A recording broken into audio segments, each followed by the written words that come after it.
दोस्तों, क्या कोई औरत अपने पति को, अपने 3 बेटों को और एक अपने भतीजे को मरवा कर सारी रात उनकी लाश के पास बैठकर यह इंतज़ार कर सकती है क्या कि सुबह ये जो इतना बड़ा गुनाह किया है इसमें लोगों को क्या कहना है और पुलिस को कैसे गुमराह करना है?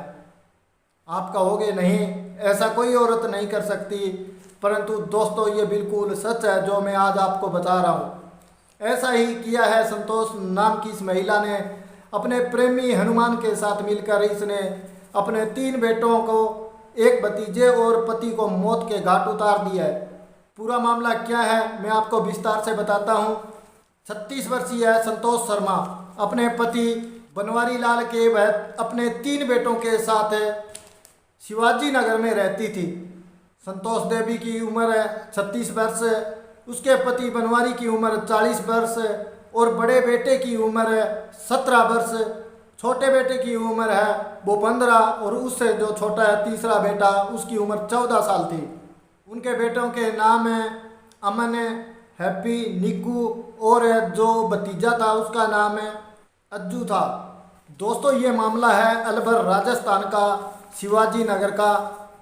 बनवारी लाल अलवर ज़िले के ही किसी गांव में रहता था और 1.5 साल पहले वो अलवर राजस्थान में जो शिवाजी पार्क है वहाँ पर आकर रहने लगा। बनवारी लाल एक बिजली का मिस्त्री था, बिजली फिटिंग का काम करता था और उसकी पत्नी संतोष जो है वो कराटे की कोच थी, कराटे की ट्रेनिंग देती थी और इसी के दौरान उसकी मुलाकात हनुमान से होती है। हनुमान उर्फ जैकी नाम के इंसान से होती है जो संतोष से लगभग 11 साल उम्र में छोटा था। दोनों की पहले दोस्ती होती है और फिर ये दोस्ती धीरे धीरे प्यार में बदल जाती है। हनुमान संतोष के घर आने लग जाता है और इसी दौरान उसका संतोष का बड़ा बेटा जो है अमन 16 वर्ष का था, उसने अपनी माँ को हनुमान के साथ देख लिया और वो ये बात अपने पापा को बताने वाला था, परंतु 16 वर्षीय अमन है वो इसी डेढ़बुन में रहा कि ये बात पापा को मैं बताऊं तो कैसे बताऊं, कब बताऊं। और इससे पहले ही संतोष ने अपने प्रेमी के साथ मिलकर ये कहा कि मेरे पति को और 3 बेटों को मौत के घाट उतार दो, फिर हम आपस में शादी करेंगे, फिर हमें कोई रोकने टोकने वाला नहीं रहेगा।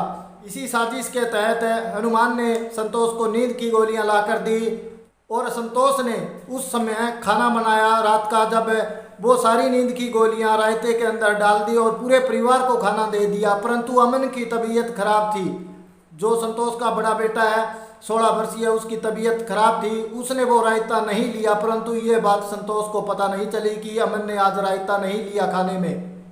सारे परिवार ने खाना खा लिया और फिर टीवी देखने लगा, पर संतोष इसी इंतज़ार में थी कि कब इनके गोलियों का असर हो और पूरा परिवार गहरी नींद में सो जाए ताकि मैं हनुमान को बुलाकर इनका कत्ल करवा सकूं।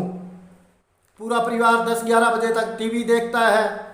संतोष एक बार छत पर जाती है और वो देखती है कि हनुमान अपने 2 साथियों के साथ आया हुआ है, परंतु उसने इस मामले में मोबाइल का इस्तेमाल नहीं किया ताकि कल को पकड़े ना जाए, इसलिए उसने हनुमान को इशारों में ही कुछ कहा और हनुमान अपने दोनों साथियों के साथ एक बार तो वहाँ से चला गया। परंतु जब 12-1 बजे तक पूरा परिवार गहरी नींद में सो गया तो संतोष दोबारा छत के ऊपर जाती है। तब तक हनुमान दोबारा आ चुका था अपने साथियों के साथ।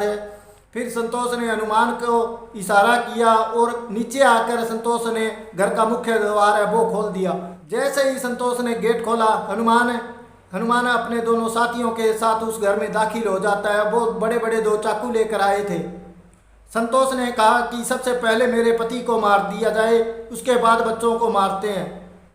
हनुमान भाई उसके दोनों साथियों ने पहले उसके पति की गर्दन काट दी, उसके बाद उनका बड़ा बेटा अमन जिसने रायता नहीं खाया था वो खड़ा हो गया, वो चिल्लाने लगा कि ये क्या हो रहा है। तो जल्दी से संतोष ने कहा कि इसे पकड़ो और जल्दी से मार दो।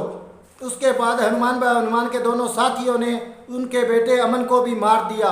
उसके बाद हनुमान ने मना कर दिया कि अब हम कत्ल नहीं करेंगे, आपका पति मारा गया और आपका बड़ा बेटा मारा गया है, अब बाकी कत्ल हम नहीं करेंगे, हम जाते हैं। परंतु संतोष ने कहा कि यदि तू मेरे लिए इतना ही नहीं कर सकता तो आगे चलकर क्या करेगा।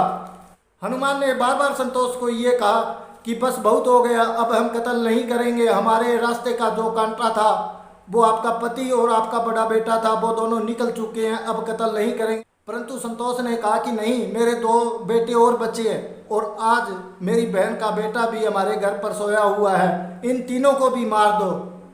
संतोष ने बार बार हनुमान व हनुमान के साथियों को उकसाया तो उन्होंने तीनों ने जोश में आके उन तीनों का भी कत्ल कर दिया।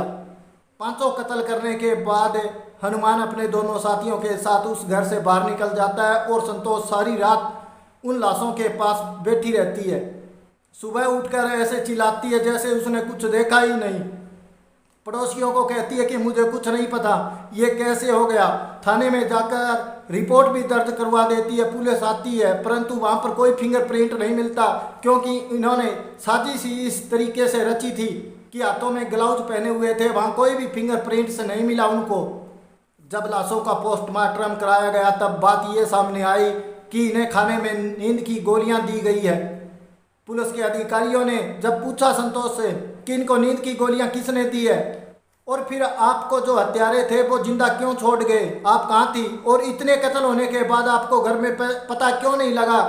जब पुलिस अपने पर आई और संतोष को थाने में ले जाकर अच्छी तरह पूछताछ की तो संतोष बिल्कुल टूट गई। संतोष ने सारा किस्सा बता दिया।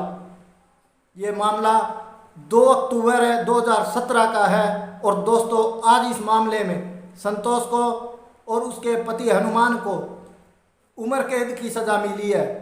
जो 2 और साथी इसमें शामिल थे, हनुमान के साथ आए थे कत्ल करने में, उनको 10-10 साल की सज़ा मिली है। इसलिए सरकारी वकील ने कहा है कि ये मामला अब जिला अदालत से हम हाई कोर्ट में ले जाएंगे ताकि इनको फांसी की सज़ा दिलवा कर रहे, क्योंकि ये rare of the rare crime में आता है ये मामला, इसलिए इनको फांसी से कम सज़ा नहीं होनी चाहिए। और ये बात भी सही है कि जब 3 बेटों को और 1 भतीजे और पति को मारते वक्त संतोष थी वो उन कातिलों के पास खड़ी ये नज़ारा देख रही थी, उसकी रूह तक नहीं कांपी। आज उसको सिर्फ उम्र कैद की सज़ा देकर छोड़ना गलत है, उसको फांसी से कम सज़ा नहीं होनी चाहिए। तो देखिए दोस्तों, यहाँ पर एक महिला ने अपना हंसता खेलता हुआ परिवार है वो उजाड़ दिया सिर्फ अपने प्रेमी के साथ शादी करने के लिए।